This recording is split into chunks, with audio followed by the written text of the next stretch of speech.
శ్రీ లక్ష్మీ నరసింహస్వామి జ్యోతిష్యాలయం స్త్రీ పురుషులకు ఎటువంటి సమస్యలకైనా 100% పరిష్కారం చూపబడును. ఫోన్ ద్వారానే జ్యోతిష్యం చెప్పబడును. మీ జీవితంలో ప్రతి ఒక్క సమస్యకి గురువుగారి దగ్గర పరిష్కారం కలదు. ఈ గురువుగారి దగ్గర ఎంతో మంది లబ్ధి పొందుతున్నారు. గురూజీ రామరాజు గారి ఫోన్ నంబర్ 8074513343. అందరికీ నమస్కారం. సింహరాశి వారు కోటీశ్వరులు కాబోయే ముందు వచ్చే సంకేతాలు ఇవే. మరి సింహరాశి జాతకులకు కోటీశ్వరులు కాబోయే ముందు ఎలాంటి సంకేతాలు అనేవి కనిపిస్తాయి? మరి ఆ సంకేతాలు కనిపించినప్పుడు సింహరాశి వారు ఏం చేయాలి? ఎలా వారి యొక్క జీవితంలో మార్పులను చూడాలి? అలాగే వాటిని ఎలా గుర్తించాలి? ఇవన్నీ కూడా మనం వీడియో ద్వారా తెలుసుకోబోతున్నాం. కాబట్టి వీడియోని ఎక్కడ కూడా స్కిప్ చేయకుండా చివరి వరకు చూస్తే వీడియో మీకు పూర్తిగా అర్థమవుతుంది. అండ్ మీరు చేసే ప్రతి ఒక్క లైక్ అండ్ షేర్ మాకెంతో సపోర్టివ్ మరియు ఎంకరేజింగ్గా ఉంటుంది. సింహరాశి వారికి శని యొక్క అనుగ్రహం అనేది చాలా ఎక్కువగా ఉంటుంది.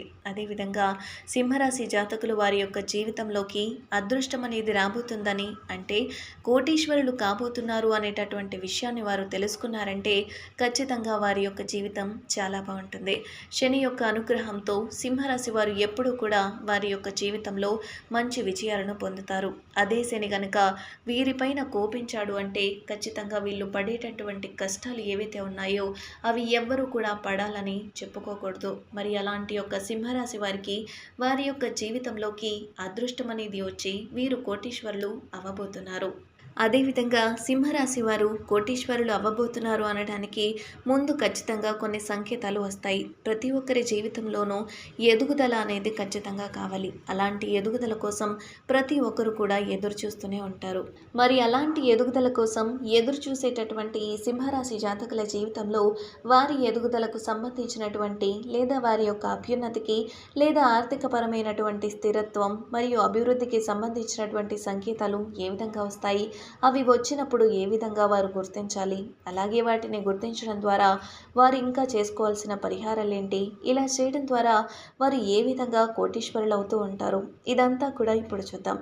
మన జీవితంలో ఎదగడానికి మనం పడేటటువంటి కష్టం మనకి ప్రతిఫలంగా డబ్బు రూపంలో వస్తూ ఉంటుంది. ఎందుకంటే మనిషి జీవితంలో ఎదగడానికే కావాల్సింది ముఖ్యంగా డబ్బు. జీవితంలో సెటిల్ అయిపోతూ చాలామంది డబ్బును సంపాదించే క్రమంలోనే ఉంటారు. ఎందుకంటే మనం సెటిల్ అవ్వడం అంటే డబ్బును సంపాదించడమే. అందుకోసమే ఎన్నో కష్టాలు పడతాడు మానవులు. అయితే మంచి ఉద్యోగం చేస్తూ ఉంటారు, వ్యాపారం చేస్తూ ఉన్నట్లయితే కనుక వ్యాపార అభివృద్ధి కోసం ఇలా అనేక రకాలుగా కష్టపడుతూ ఉంటారు. ఆ పడేటటువంటి కష్టానికి సంబంధించినటువంటి ఫలితం అనేది పొందాలి అంటే ఖచ్చితంగా వారు మాత్రం చేసుకోవాల్సింది ఏంటి అంటే దేవత ఆరాధన. ఎప్పుడైతే వారు దేవత ఆరాధన చేసుకుంటారో ఈ సింహరాశి వారికి ఊహించని విధమైనటువంటి సెటిల్మెంట్ అనేది వస్తుంది. ఈ సెటిల్మెంట్ వారి యొక్క లైఫ్ని ముందుకు తీసుకెళ్తుంది. అంటే వీరి యొక్క జీవితంలో ఇప్పటి వరకు ఊహించని విధంగా వారి జీవితం మారిపోబోతుంది. అదేవిధంగా వీరి జీవితం అనేది ముందుకు వెళ్తుంది. చేసే పనుల్లో ఎన్నో ఆటంకాలని దాటుకుంటూ వారు ఇప్పటి వరకు పనులు చేసుకుంటూ వచ్చారు. కానీ ఇప్పుడు వారి జీవితంలోకి కోటీశ్వరులు కావడానికి ముందు వచ్చే సంకేతాలు ఏ విధంగా ఉంటాయన్నది చూద్దాం. అదేవిధంగా వీరు ఖచ్చితంగా చేసే ప్రతి పనిని ఫుల్ఫిల్గా చేస్తూ ఉండాలి. అంటే కంప్లీట్ చేసేసుకుంటారనమాట. ఉన్న అడ్డంకులు తొలగిపోయి వారు చేసే ప్రతి పనిని కూడా సులభతరం చేసుకుంటారు. అదేవిధంగా ముందుకు తీసుకెళ్తూ ఉంటారు. అంటే వీళ్ళు కోటీశ్వరులు కావడానికి ఉన్నటువంటి సంకేతం ఏంటి అంటే పనులు సాఫీగా వెళ్ళిపోవడం. అదేవిధంగా ఎప్పుడైతే వీరు చేస్తున్నటువంటి పనుల్లో ఎన్నో అడ్డంకులను ఎదుర్కోవాల్సి ఉండి కూడా మీ పనులు సాఫీగా సాగిపోతున్నాయో అప్పుడు మీరు కోటీశ్వరులు కాబోతున్నారు. అందువల్లే మీకు మార్గం అనేది శుభమయమవుతోంది అని చెప్పుకోవాలి. అదే మీరు అర్థం చేసుకోవాలి. మీరు కోటీశ్వరులు కావడానికి ముందు ఆర్థిక వనరులు కూడా పెరుగుతాయి. ఆదాయం నుండి మంచి అభివృద్ధి అనేది పెరుగుతుంది. అంటే ఇప్పటి వరకు ఉద్యోగం చేస్తూ ఉన్నారు అంతే. ఈ ఉద్యోగం ద్వారా వచ్చేటటువంటి వీళ్ళకి ఇన్కమ్ కానీ ఇప్పుడు సడన్గా ఏం జరుగుతుందంటే కోటీశ్వరులు కావడానికి ముందు మీకేం జరుగుతుంది అంటే మీకు ఓన్లీ జాబ్ కాకుండా లేదా జాబ్తో పాటుగా మీరు చేసే వ్యాపారం దిశగా అడుగులు వేయడం కానీ లేదంటే మీ ఇంట్లో వాళ్ళు కానీ మీ బంధువర్గంలో వాళ్ళు కానీ మీతో పాటు కలిసి వ్యాపారం చేద్దామని చెప్పి ప్రపోజల్ తీసుకురావడం కానీ ఇలా ఆదాయ మార్గాలు అనేవి పెరగడానికి మీకు దారులు అనేవి తెరుచుకుంటాయన్నమాట.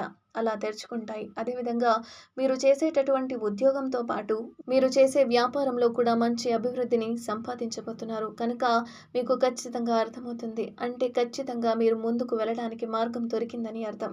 ఇలా దొరికేటటువంటి మార్గంలో మీరు చేసేది ఏంటి అంటే మీరు ఆ మార్గాన్ని జాగ్రత్తగా సుఖం చేసుకొని ముందుకు వెళ్ళాలి. అంటే ఆ మార్గాన్ని మీరు ఒడిసిపట్టాలి. అలా ఒడిసిపట్టి ఆదాయ మార్గాలు పెరుగుతాయి. కాబట్టి ఆదాయ వనరులు కూడా పెరుగుతాయి. కాబట్టి ఆదాయానికి సంబంధించినటువంటి దారులు తెరుచుకున్నాయి. కాబట్టి ఆ దిశగా మీరు అడుగులు వేస్తూ మీకు ఎవరైతే హెల్ప్ చేయడానికి వచ్చారో వాళ్ళ ద్వారా మీరు ఇంకా ముందుకు వెళ్ళేటటువంటి ప్రయత్నం చేయాలి. కొన్నిసార్లు మన ఇంట్లో చాలా మార్పులు చోటు చేసుకుంటాయి. అలాంటి మార్పులను మనం గమనించుకుంటూ ఉండాలి. ఎందుకంటే చిన్న పిల్లలు ఉంటారు కదా!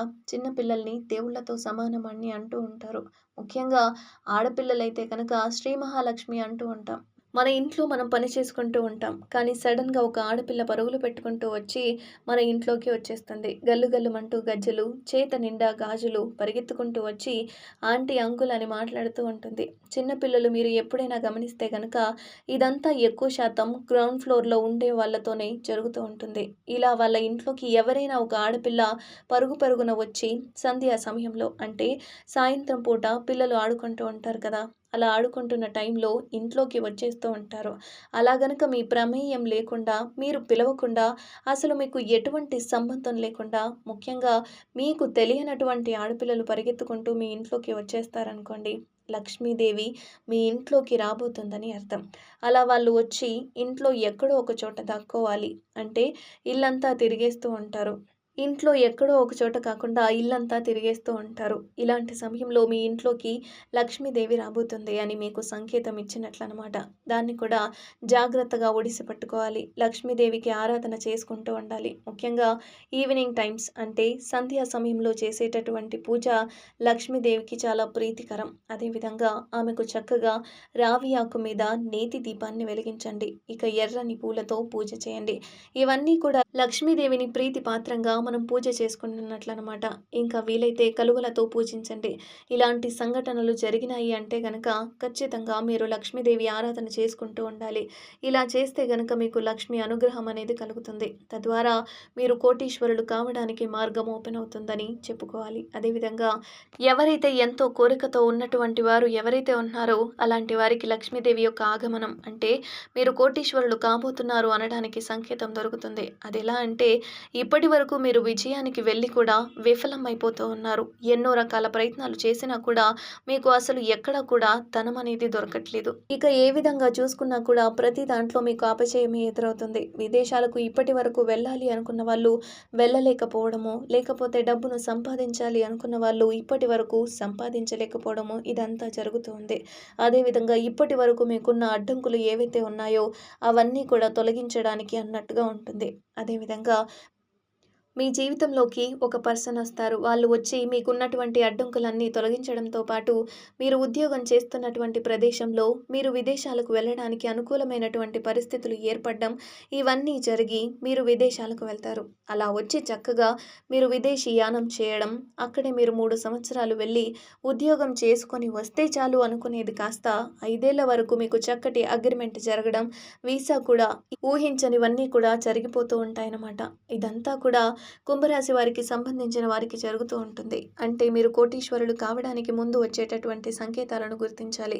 మరి ఇలాంటి సంకేతాలు వచ్చినప్పుడు మనం చేయవలసినటువంటి ముఖ్యమైన మొట్టమొదటి పని ఏంటి అంటే గనక మీరు దాన ధర్మాలు చేయడం, అలాగే గోశాలకు వెళ్ళి గోమాతకు గడ్డి కానీ తినిపించడం, ఇంకా చెప్పాలి అంటే పెరుగన్నంలో చక్కగా మీరు బెల్లం ముక్కను పెట్టి తినిపించడం, ఇంకా గోమాతకు ఏదైతే పెడితే చాలా ఇష్టంగా తింటుందో అవన్నీ కూడా పెడుతూ ఉండాలి. కొంతమంది అయితే గోమాతకి ఇష్టమైనవన్నీ పెట్టడానికి వాళ్ళకి వీలు పడదు. కాబట్టి చక్కగా ఏం చేస్తారంటే బియ్యాన్ని నానబెట్టేసి బెల్లం ముక్క వేసి పెడుతూ ఉంటారు. కొంతమంది గోశాలకు వెళ్ళి సేవ చేసుకుంటూ ఉంటారు.